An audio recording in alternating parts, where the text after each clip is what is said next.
Yo, what's the deal? It's your boy HenDog, and this is the HenDog Half. We are live from Lowell, Massachusetts. It is June 30th, 2022, on a beautiful 85-degree day. The skies are blue, the sun is shining, and I finally take advantage of that Hollywood golden hour, recording with the sunlight at its highest.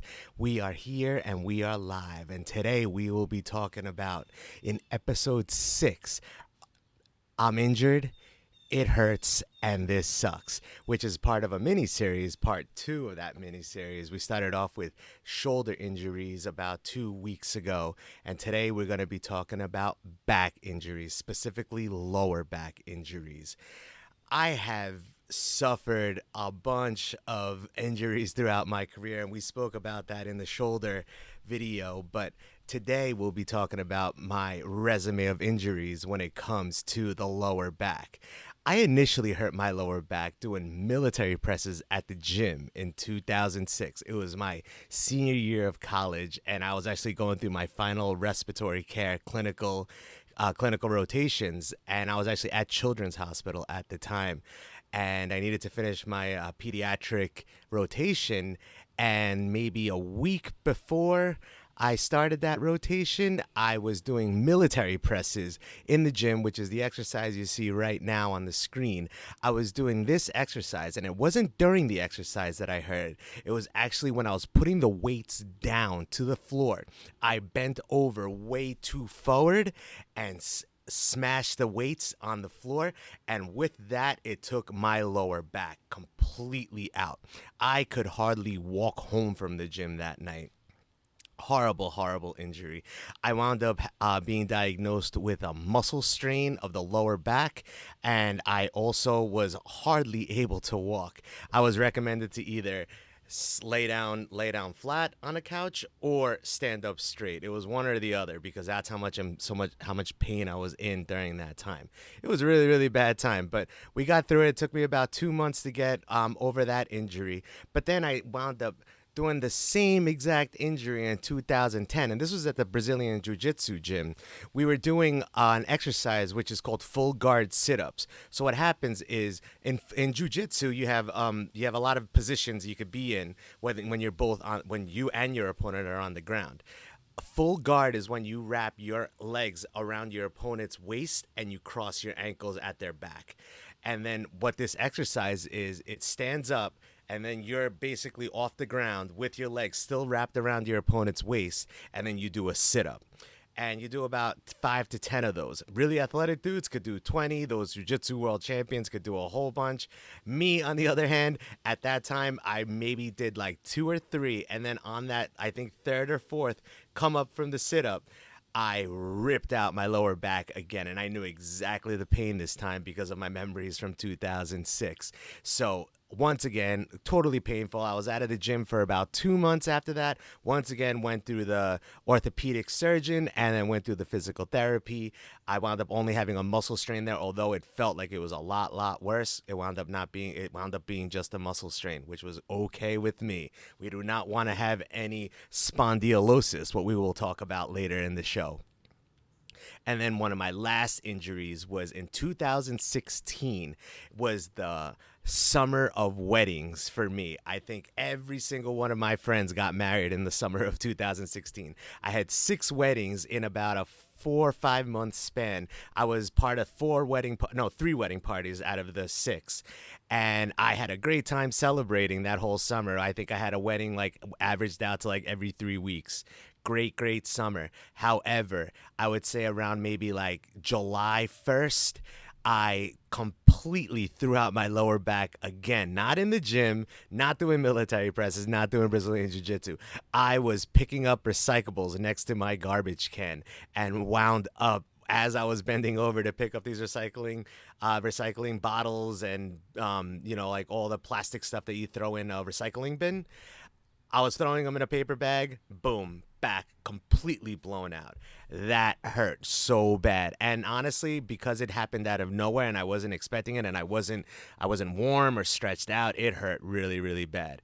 So those are the 3 main times I hurt my back really bad. I think I had like 2 injuries in between that time. all of them were seen by the doctor, and all of them got better by physical therapy, which is why I bring this show to you today. I'm injured, it hurts, and this sucks. And we are going to be talking about the lower back.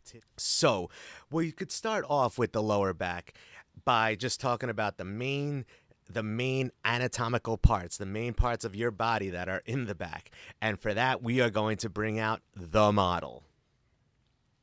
Oh, yeah, here we go. This is the model of the human spine. It is made up of vertebrae. It is made up of your pelvis bone, the sacroiliac, and it is made up of your hips. All of this, the sacrum, the coccyx, all of the vertebrae here is what makes up the bones in your back. In between those bones are fibrocartilages called ligaments, and like we spoke about in the shoulder injury video, ligaments are the rubber bands that keep the bones together. And in your spine, in your vertebral column, you have a lot of ligaments because there's a lot of little bones all over your spine that make up your back. And with those bones, you have the muscles that are originating and inserted into each bone, which run all the way down, which make up your whole lower back, what we call the dorsal part of your human body. What we have here now is you have the vertebrae. The vertebrae are the little individual bones in here, the spine. This is what you palpitate. This is what you feel when you feel your own spine. When you run your fingers down your back or you run your fingers down someone else's back and you feel those bony processes, which is a bony projection coming out of the bone, it is the spine right here. It is the spinal processes. And then on the side of each vertebrae, there is another processes called the transverse processes. These stick out to the side. So these stick straight back out of your back, and then the other processes that make up the vertebrae stick out to the side, the transverse. The best way you can remember that is transverse, T going across. Spinal is what you feel. That's your spine. That's your spinal processes. Those are the two big main processes that make up every individual vertebrae in your back. The vertebrae are named by numbers. The first 7 vertebrae that are here are called the cervical vertebrae. That's basically your upper neck going into about the top of your back. Think of like where the scapula is, where your shoulder blades are. And then you have the thoracic vertebrae. The thoracic vertebrae are made up of 12 of these little bones brought in here. 12 of those bones are called the thoracic vertebrae. And then finally you get to the last 5, the biggest vertebrae in your human body, which are called the lumbar section of your spine, of the vertebral column. Spine equals vertebral column. You could call it either or. So you have the 7 cervical vertebrae, the 12 thoracic vertebrae, and then you got the final ones, the 5 lumbar vertebrae. And then in the back over here, you start getting to your sacrum, which is your tailbone, and then your coccyx, which is like the real end of the tailbone. The sacrum and the coccyx is what makes up your tailbone in the back of the pelvis right here. And then you have your big hip bones, the sacroiliac, the ilium, which is the top edge of the hip. And then you got the sacroiliac, which is right down here, right into like the pubic bone, and the foramens down here. Foramens are holes in the bones. This is all makes up your hip bones over here, and that all makes up your spine. With those bones, the vertebrae, and the sacrum, the iliac, and your hip bones are the ligaments that connect each bone. The ligaments are rubber bandish type material that keeps the bones together, that almost act like a glue, almost act like a gel that keeps the bones all together. The main ligament that goes in your spine are the little discs that are in between each vertebrae. They are called the intervertebral discs. It is what makes up a symphysis joint, that is the joint that is the two bones connected, the two vertebrae connected, is a symphysis joint. What these fibrocartilages do is they allow for a little bit of movement in between each bone, but they keep the bones together. Then we already spoke about the transverse processes and the spinal processes. The spinal processes stick straight out, and then the transverse processes, the little bony projections pulling out to the side, those are called the transverse processes.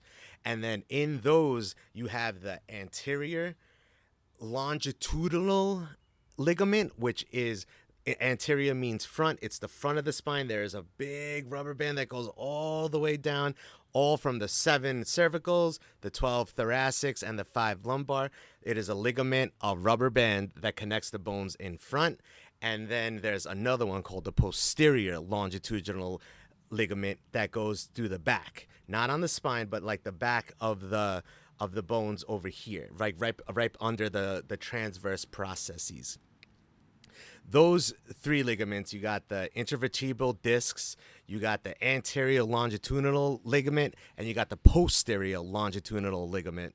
And then the last one is the interspinosus ligaments, which is another rubber band that runs through the spine. All the spinal processes, those bony projections sticking straight out of your back, they are all connected also by the interspinosus ligament. So those are the 4 main ligaments. There's a lot of other smaller ligaments that make up your coccyx and your sacrum and connect your hip bones, but we won't get into too much of that because we'll be here for about 6 hours, and I would probably bore you to death in sleeping. I probably already bored you to death explaining those bones. But hey, we're here. This is the HenDog half, and we are doing this for educational purposes. So that's why we are going to explain now the muscles of the back. The muscles of the back there's, I'd probably say, 4 or 5 main muscle groups in your back. The first ones that we have here pictured right now is the top ones, which is the trapezius muscles, which is the ones that start off here, the shoulder muscles that start off at the traps and then work their way down into a triangle, as you see in the picture displayed right now. Then from there, under those trapezius is a big diamond-shaped muscle called the rhombus. That is in the center of your back, as you see here in the picture. And then so you got the trapezius on the top, then you got the rhombus in the middle, and then you have the bones that are the muscles that are stuck right to the bones of your vertebral column and your ribs. And they are made up of 3 different columns. But the big muscle that connects all the bones, the ribs, the vertebrae are called the Erector Spinae. The Erector Spinae is the main muscle that lets you flex, which means bend over all the way, and extend, which means sitting up straight or standing up straight. Extension of your back is standing up straight. Complete flexion of your back is bending over and touching your toes. So this Erector Spinae is made up of 3 columns of muscles. Those 3 columns of muscles are all running up and down your ribs and your spine in order to let you bend over, stand up straight, and have good posture. You know, they always say, you know, like people that have bad posture leads to back pain and back problems. So that's why it's always good to sit up straight, as I am right now. I'm sitting up straight because I need to talk into this new, very fancy microphone. But hey, we all got our excuses to look good and sit with good posture in a chair. So these 3 columns of muscles are made up of, the Erector Spinae is made up of 3 columns of muscles. These 3 muscles columns we are going to explain right now because they are very important to your spine health, your back health, and then unfortunately when you have back problems, especially lower back problems. The Erector Spinae is made up of 3 columns of muscles in your back. The first one we're going to be talking about is the iliocostalis muscle. The iliocostalis muscle is a muscle that runs from the top 6 ribs in your cervical vertebrae. Over here, the ribs come out like a dome shape. You can feel your stomach right now. You can feel your ribs right there. They stop at the first 3 ribs up here over by your latissimus dorsi, and then run down to the 6 bottom ribs of your thoracic part of your spine, of your vertebral column, as they say in fancy anatomical terms. So what this intercostal muscle does, it is the most lateral muscle. So it's the muscle that is the farthest away from the actual central spine. and it connects from the transverse processes over here up to the ribs. What the intercostal muscle allows you to do, it supports you when you sit up straight. That is the most important muscle when you're sitting up straight or you're standing up straight. It is the intercostalis muscle that helps you sit and stand up straight. And this is one of the most important for posture. From this first column, now moving in towards the spine from your ribs, then you have the longissimus muscle. The longissimus muscle, in my opinion, after doing all this research and reading, is probably the most important and probably the one that you hurt the most when you have lower back pain problems. Longissimus muscle originates from the transverse processes here, the bony projections that stick to the side of the spine, and work their way all the way down to the lumbar spine. And then from there, what happens is that muscle that starts off in these transverse processes, both in the thoracic and the lumbar, they connect right to the ribs, and they go up one rib each, and it makes this muscle all the way down. So you look at the transverse processes here, the bony projection that sticks out to the side, and then it starts off.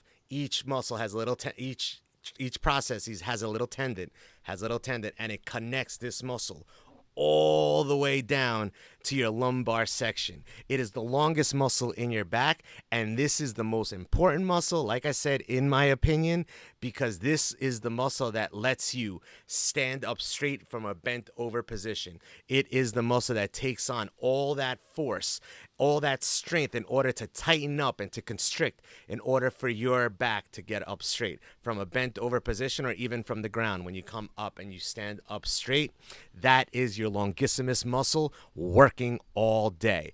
And for me, I consider that, after doing all these readings, as one of the most important muscles when it comes to back health. Because if your longissimus muscle tears or strains, you are in big trouble, because that means you can't stand up straight and you have just blown out your back.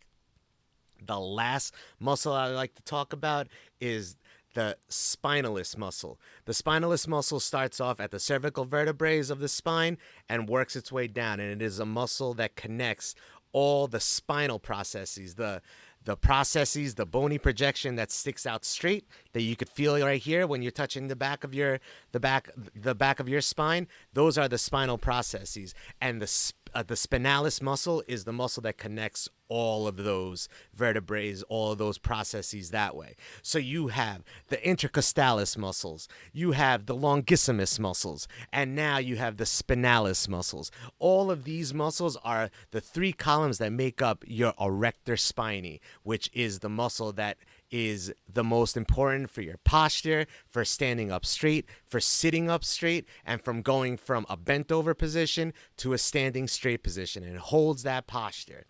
There is a lot of muscles, a lot of transverse processes, a lot of spinal processes that help anchor and keep these muscles in place. The ligaments keep the bones in place, and the tendons connect the muscles to the bone.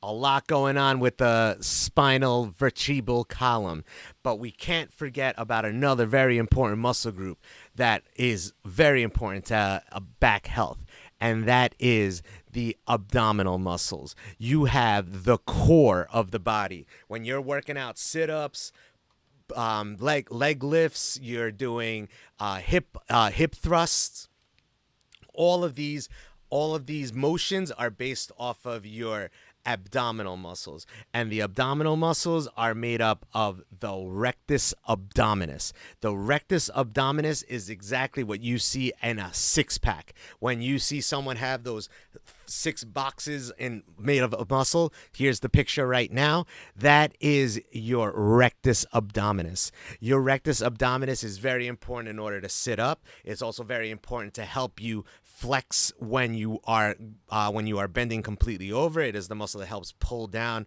on your spine to bring your body forward and touch your toes, touch the ground, touch your knees, touch your hips. Doesn't matter your flexibility. That rectus abdominis is helping you bring that up, and that's why when you do a sit-up, that is the muscle that you're working out.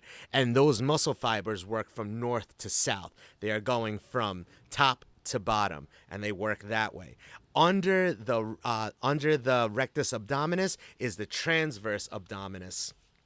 Transverse abdominis is the muscles laying right under that six-pack, and that gives you a very good base core muscles that help the core tighten up, that help the core sit up and assist with all those motions, whether it be a bent over or flex, or when they relax and they let your back extend and stand up straight, those muscles relax, and that's the transverse. Transverse, once again, just like the transverse processes in the spine, going side to side, the transverse abdominis goes from side to side of your stomach.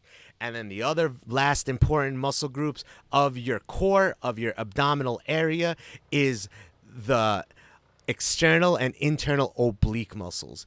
These muscles, what they do is, you see them when you watch Olympic swimming. It's like those hip muscles that look very good on the swimmers, both males and females.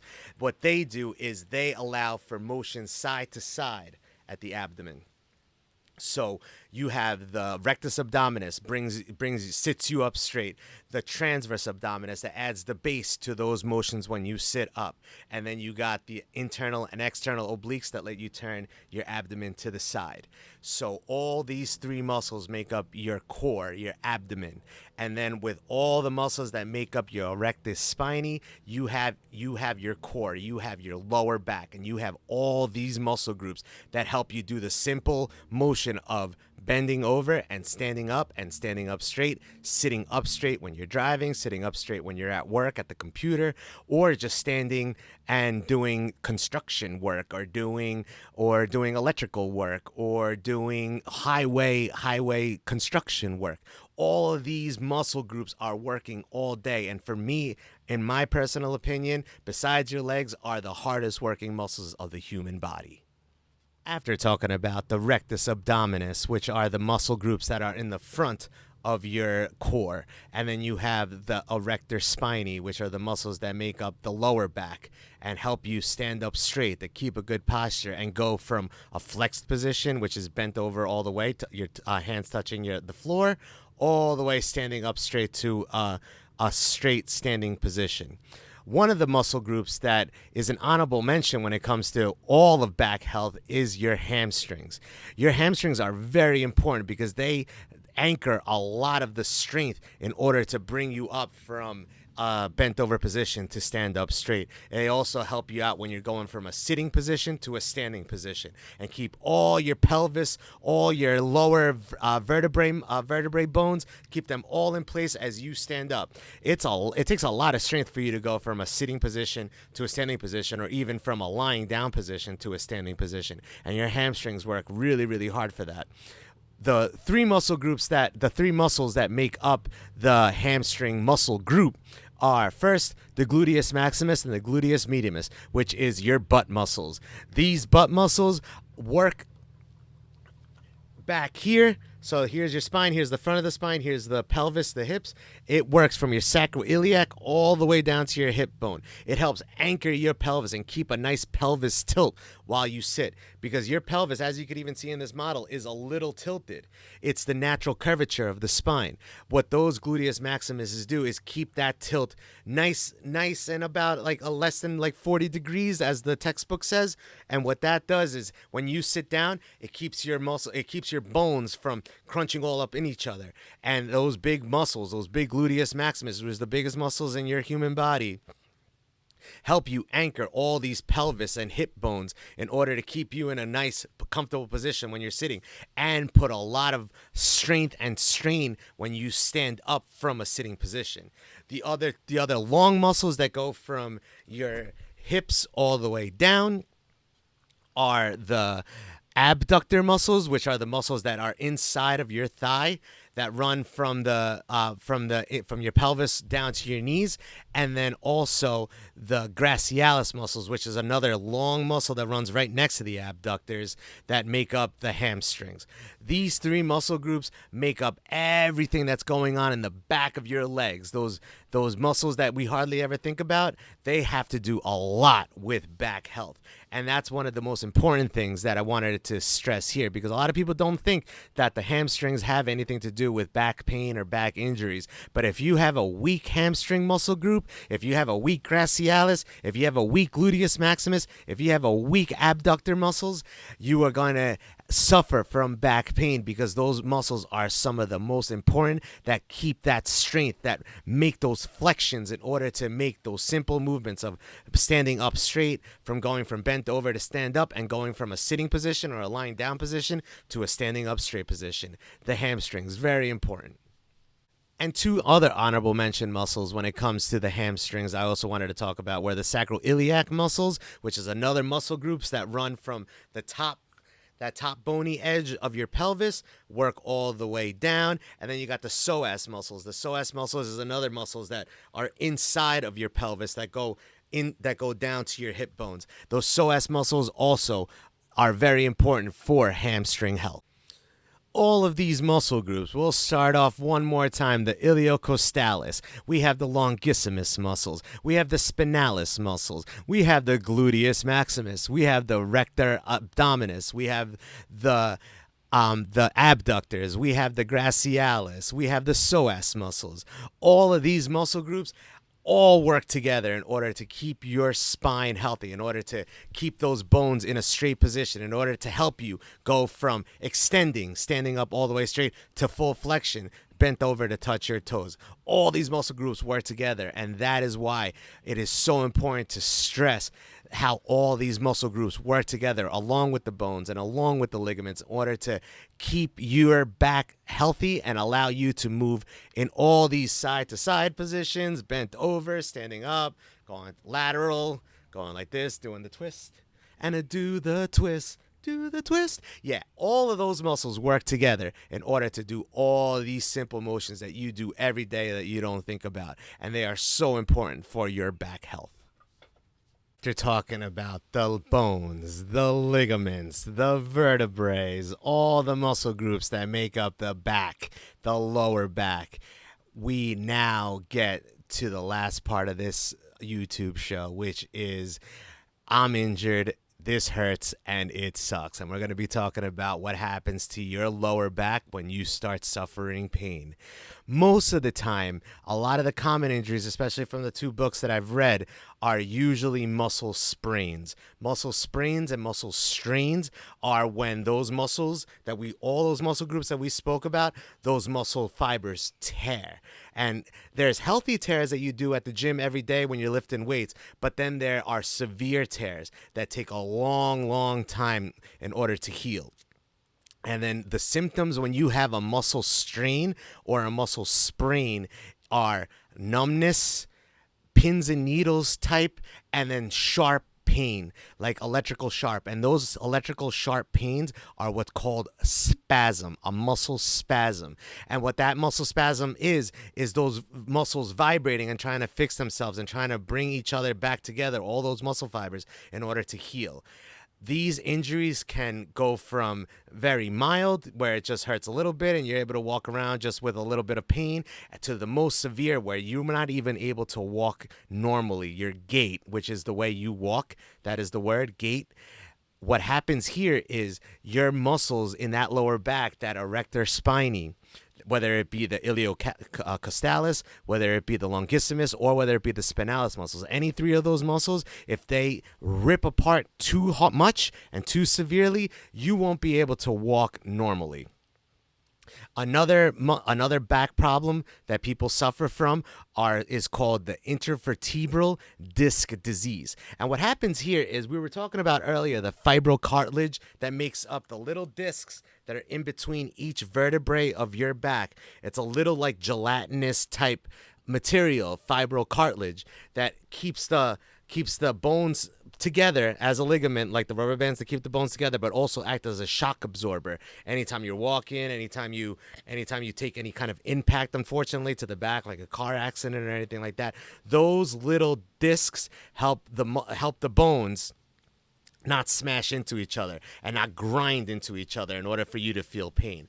Those intervertebral discs can get injured, and what happens is those little gel capsules rip and allow that gelatinous material to puncture into your spinal cord. The spinal cord is your nervous system. Very, very important. The nervous system is what allows you to walk, what allows you to feel, what allows you to see, or everything. The nervous system is very important, and that is represented by these little yellow string-like figures that are coming out of here, they're coming out of the vertebral foramen, another foramen meaning holes in the bones. They stick out from there. And in the center, you kind of see it up here in the model, the red part. This center going down is your spinal cord. And what happens here is the intervertebral discs, that little gel part breaks in and starts putting pressure on your spinal cord. And that is very, very painful. And this can have surgical repairs to it, but also can be repaired by just non-surgical forms, which is physical therapy. And then the last two, the most severe back injuries, are what's called spondylosis. I had to look at my notes for that one. Spondylosis and spondylolisthesis. Both of these are breakages of the vertebrae bone. So once again, let's go back to the model. Our hot model over here, we have the transverse processes, we have the spinal processes, and we have the intervertebral discs. What happens with spondylosis and spondylolisthesis, I'm not going to edit that out because I messed up those words and I've been practicing them for like 2 weeks already. What happens here is those individual bones break, either a stress fracture, which is spondylosis, which is just a little crack in the vertebrae, and then you got the spondylolisthesis, which is an actual complete fracture, which means the spinal process breaks, the transverse process breaks, the circular part of the vertebrae in between the intervertebral discs, that breaks, and that could cause one of these vertebrae to dislodge and get out of place. You see how perfectly straight this is. There's a curvature to it, but it is up and down perfectly straight. If one of these vertebrae breaks and goes to the side, that could do major damage to your spinal cord. It could do major damage to the nerve roots coming out one more time from the intervertebral foramens. It could cause a lot of pain. That is a bone breakage, which unfortunately could lead to paralysis, could lead to a lot of severe problems. I personally have never suffered any vertebral injuries to my back. Mine have always been muscular. So that's what we'll speak about today. But any of these disease processes, whether it be a muscle strain, a muscle sprain, a muscle spasm, all have to be diagnosed by a medical professional, an orthopedic surgeon or a physical therapist. And any of these disease states that you have that are causing your back problems have to be diagnosed by a professional. So now we spoke about all the problems that you could have with your lower back, all the situations that lead to the pain of you not being able to walk normally, not being able to bend over, not being able to pick up objects from the ground, or even getting out of bed when you have a muscle sprain, a muscle spasm in your lower back. Anyone that suffered lower back problems knows the pain. It is numbness, it is tingling, it is pins and needles, and sometimes it's numbness, and sometimes it causes you to not be able to walk normally. It's not able to pick up objects from the floor or even get up. So what are the solutions to these back problems? Well, for me personally, I will talk about the muscle injuries. I always work together with a physical therapist in order to help me get my back healthy. My back healthy. That makes no sense whatsoever. But hey, we're here. We're going to be talking about back health. So what a physical therapist always started with me, mine were always muscle sprains, were first just laying on your back with your knees bent at a 45-degree angle. What you do here is you have the video sitting right next to me. This is Diamond Dallas Page, DDP Yoga. Shout outs to my man. I've been doing DDP Yoga now for about 5-6 years on and off. Anytime I hurt my back, yoga has been a very, very important thing on top of the physical therapy. When you first hurt yourself, you're not going to be doing any kind of yoga because you won't be able to walk, you won't be able to do anything. So you have to start working with a physical therapist. First, the physical therapist will have you lay on the ground here, and what they do is they're going to tell you to push down with your lower back to the ground. Your back is already on the ground, but what this makes you do is by forcing your lower back into the ground, by pushing it into the ground, you are flexing your rectus abdominis, you are flexing your transverse abdominis, and you are flexing those oblique muscles, and they are making it stronger. But by not doing a sit-up, by not doing a leg lift, because you can't do that when you have a back sprain, What it does is it's helping engage those muscles, it's helping them fire up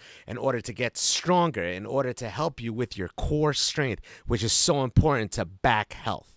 And then from there, once you start getting a little stronger there, the physical therapist is going to have you do what's called a hip thrust. And what you're going to do is from that same laying down position with your knees bent, you're going to bring your hips up.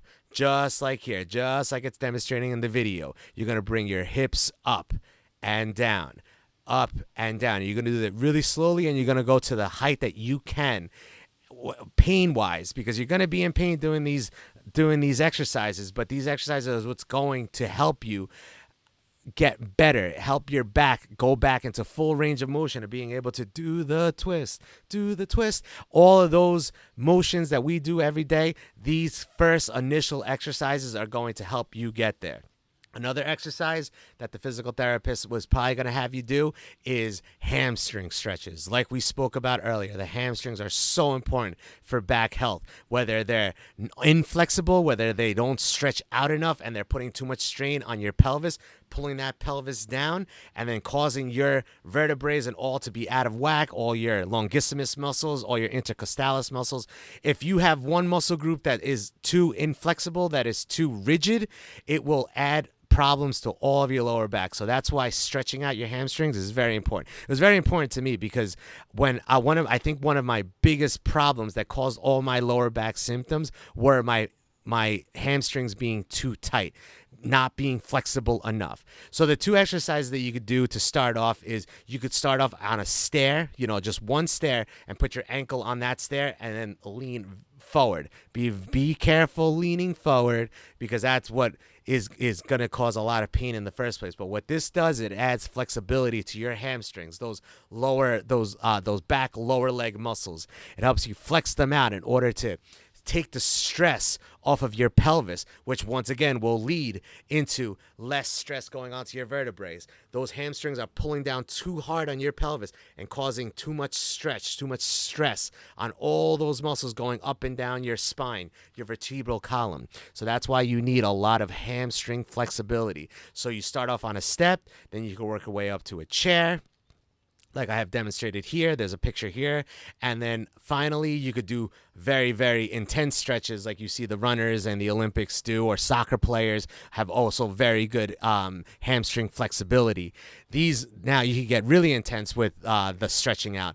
But when you start off, you could do it with the step, or the very simple way of doing it. Here's another picture, is using a towel or a belt while you're laying down, because sometimes when your lower back is hurt really bad, all you can really do is lay down. So by laying down and putting a belt or a towel around your foot and then bringing that foot slowly straight up, just like in this picture, just like in this video right now, slowly straight up, and helps you slowly get that flexibility of your hamstrings. Because if you pulled your back muscles, your hamstrings are going to be very, very tight too. So you want to get that flexibility. So you have the abdominal muscles being worked out with the hip thrust, you have your lower back getting stretched out with the side to side knees, and then you have the hamstring flexibility, whether it be putting your foot on a step and leaning a little forward, or grabbing a towel and just bringing that leg up straight and just bringing it up as high as you can in order to give you that flexibility.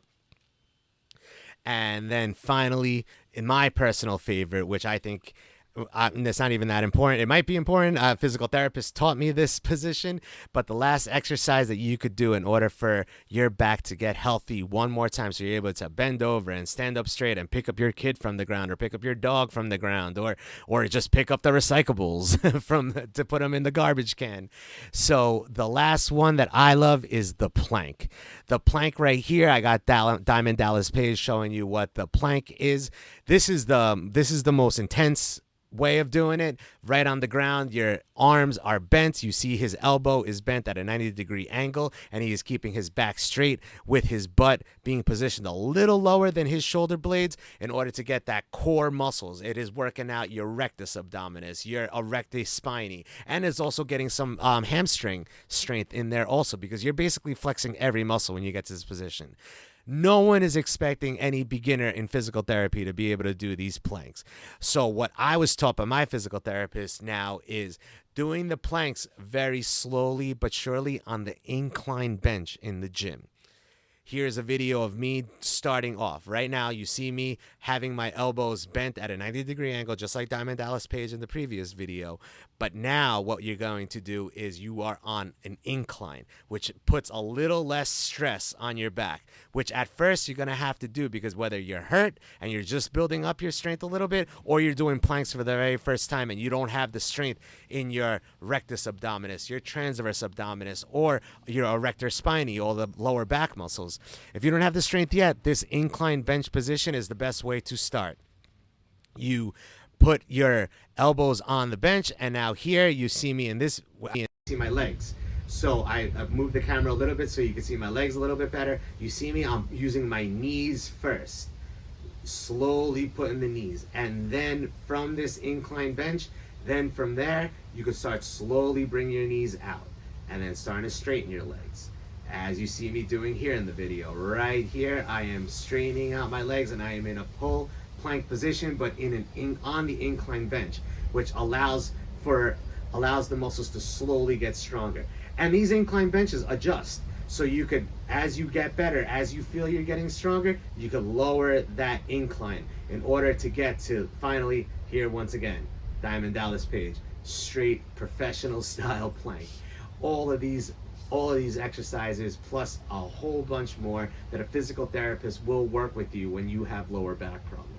And for me, like I said, I've had 5 different episodes of really, really bad lower back problems, but I resolved them with the physical therapist. Now to the point that I'm able to do stuff like this. My favorite, the leg lifts in the pull-up position.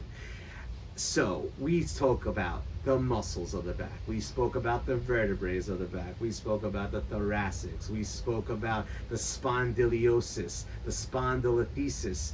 All of these things that happen, all of these terms, you could find in any anatomy book, just like I did. I actually took 2 weeks to study. This is my 3rd rewrite of this YouTube episode because I realized there was a lot to take in. It's probably gone over the half-minute mark, the half-hour mark now, but hey, the HenDog half goes as long as we need to explain the information. Thank you today for listening to me in this long-winded back problem story, but hey, this is the HenDog half. We're here, we're live in Massachusetts. This is a beautiful day, and I'm so happy I got to take advantage of the Hollywood golden hour. It's time to edit this video. It is time to post this video. Thank you for listening. Thank you for staying here with me this full half hour, or it's probably even more. I'm probably in the 40-minute mark at this point, but hey, that's what we do here. Have a great day. Enjoy the company of the people that you love, and always take care of yourself and each other. Be healthy and be good. Later.